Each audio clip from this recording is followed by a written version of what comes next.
Hello everyone. I hope you have got good information about the gastric function test and the pancreatic function test in the last video. And in this video, we are going to discuss about the kidney function test and the cardiac profile test or the cardiac injury profile test. This is the anterior view of the position of kidney in the males. This is the anterior view of the kidneys in females. Usually, kidneys are present on the back side, that is posterior side of the human body. So here you can see the anterior view of the kidneys. We all know that kidney is a very important organ in our body. It helps in maintaining the pH and the homeostasis of our body. That is, it helps in the formation of urine as a waste product, and it helps in the excretion of nitrogen waste substances in the form of urea, creatinine and uric acid. And it also regulates the water, electrolytes and acid-base balance. Thereby, it regulates or maintains the pH of the blood. And it also helps in the production of hormones like erythropoietin, that hormone which is needed for the formation of red blood cells, and another hormone renin, which is necessary for the maintenance of blood pressure. Along with angiotensin, this renin will maintain the blood pressure.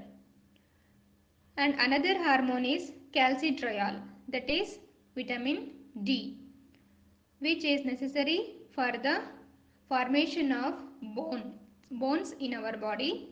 That is, this vitamin D, it activates at the two sides in our body. One is liver and another one is the kidney.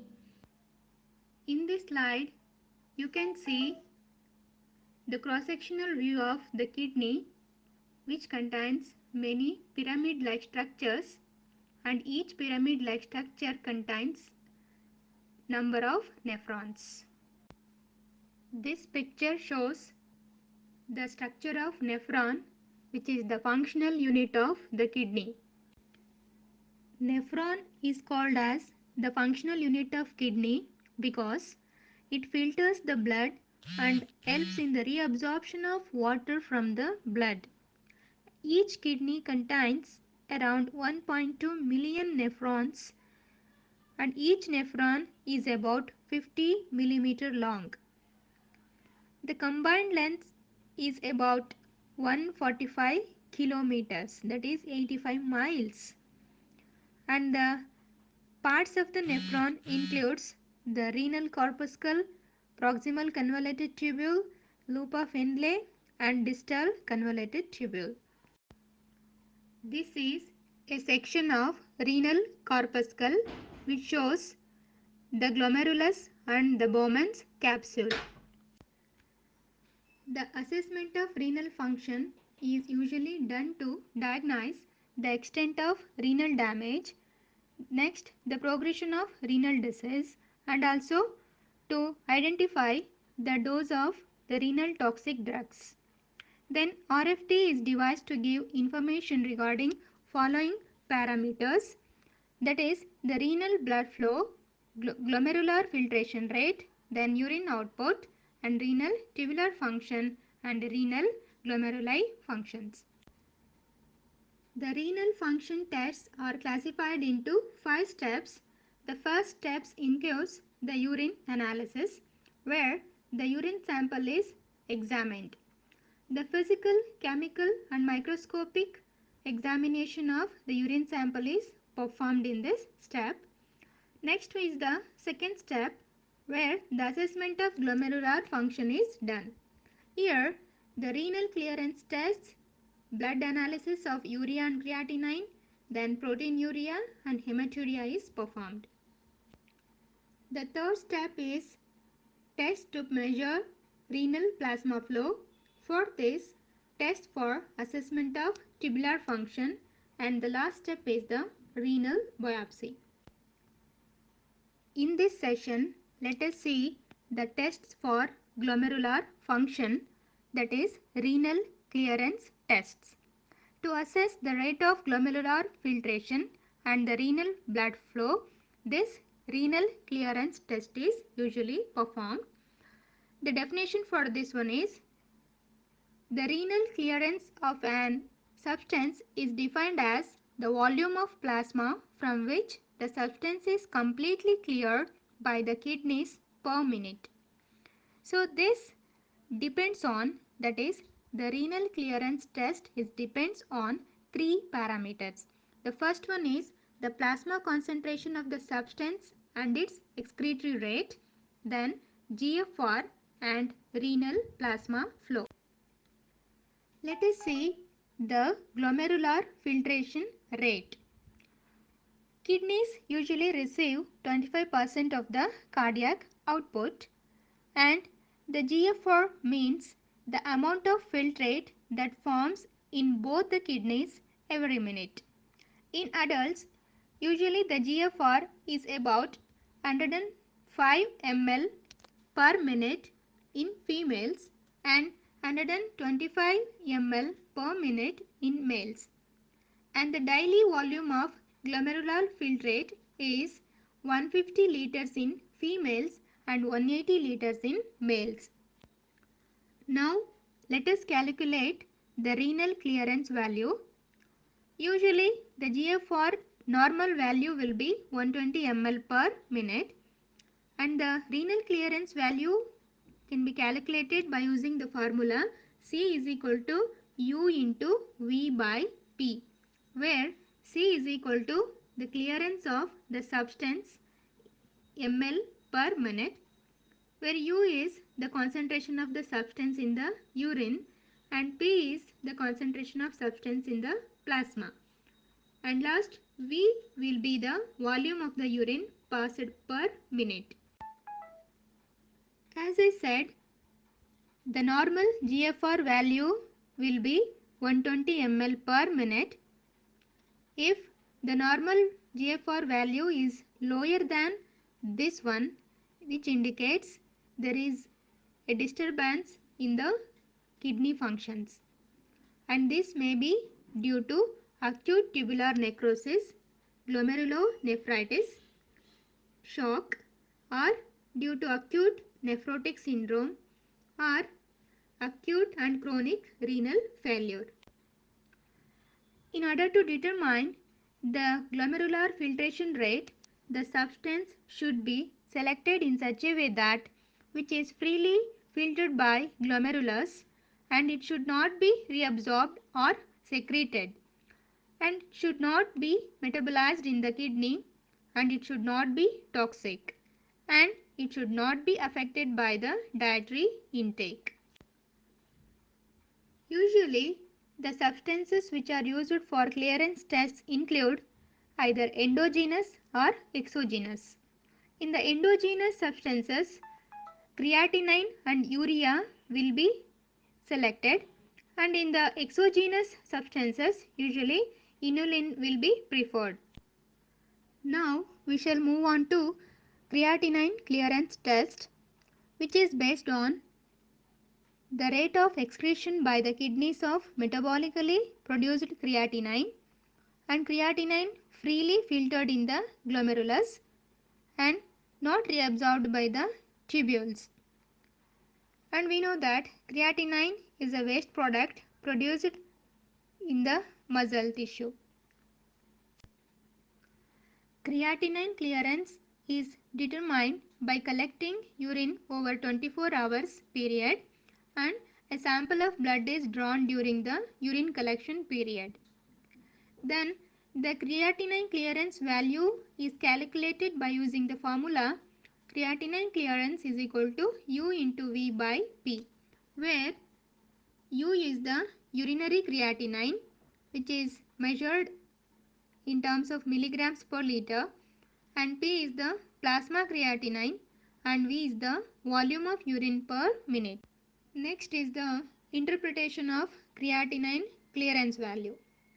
The normal range of this value is between 90 to 120 ml per minute, and the decrease in this creatinine clearance value shows many disturbances in the kidney functions, among which the first one is the decreased clearance, that is creatinine clearance value shows the decreased GFR, that is it is a very sensitive indicator of decreased GFR.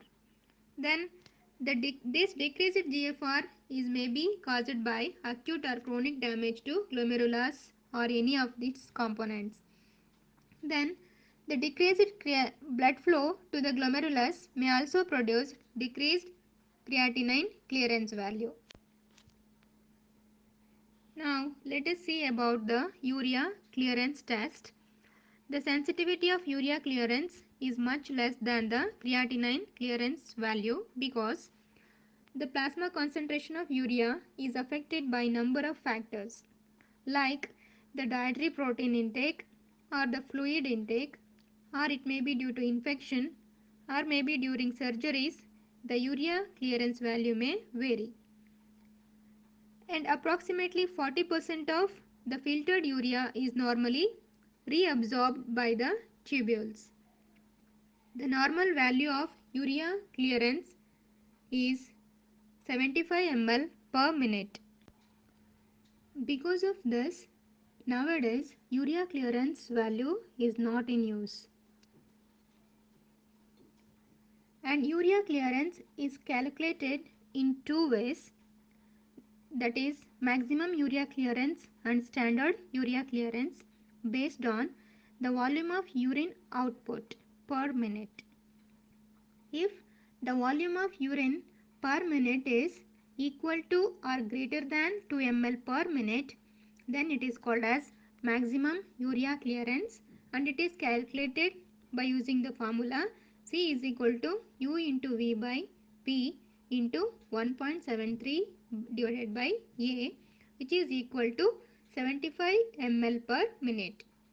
If the volume of urine per minute is less than 2 ml per minute, then it is called as standard urea clearance, and it is calculated by using the formula clearance is equal to U into square root of V divided by P into 1.73 divided by A, and which is usually equal to 54 ml per minute.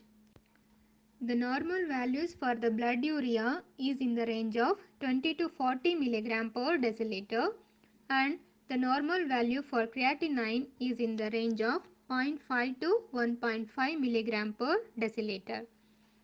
If there is any impairment in the renal functions, it results in the elevation of both urea and creatinine in the blood. Then the plasma urea is usually less reliable than the creatinine value because it is affected by the intake of dietary protein and also the liver functions. Therefore, creatinine is a more sensitive renal function test compared with the urea clearance test. Now we shall move on to the cardiac profile tests or the cardiac injury panel tests. It is usually done in three groups. The first group is usually done during the conditions like the diabetes mellitus, disturbed carbohydrate metabolism, or during atherogenic risk factors, or in the pre-renal conditions. Then group 2 tests are done during the cardiac risk evaluation test, and the group 3rd tests are done or called as the cardiac injury panel tests. The cardiac injury panel test includes the assay of 4 different serum enzymes which are called as the biomarkers. The level of these enzymes is compared with the normal values, and these 4 enzymes includes the serum creatine phosphokinase, serum glutamate oxaloacetate transferase or the transaminases, then serum lactate dehydrogenase, and serum hydrobutyrate dehydrogenase. The assay of cardiac injury panel tests are usually done to assess the severity of the heart diseases, to follow trend of the disease, to determine the post-operative diseases, and during the ECG value assess, most of the values are usually silent, that is 20% infarcts are silent. During such conditions, the level of these enzymes are very useful. The levels of these enzymes in serum is used for the diagnosis and prognosis of the heart diseases. And the concentration of these enzymes is directly proportional to the size of the infarct, that is heart attack. Lactate dehydrogenase is an enzyme which catalyzes the interconversion of lactate to pyruvate and pyruvate to lactate. This enzyme exists in 5 different isoenzyme forms and it is present in different tissues in the body like heart, liver, skeletal muscle, erythrocytes and in the brain. The normal serum level of this LDH enzyme is 125 to 290 international units per liter and the normal range or the units per liter in the serum of these enzymes are given. This is the graphical representation of the levels of various enzymes during the time of heart attack. Here we can see the level of LDH is elevated and also the level of CPK and SGOT is elevated at different timings.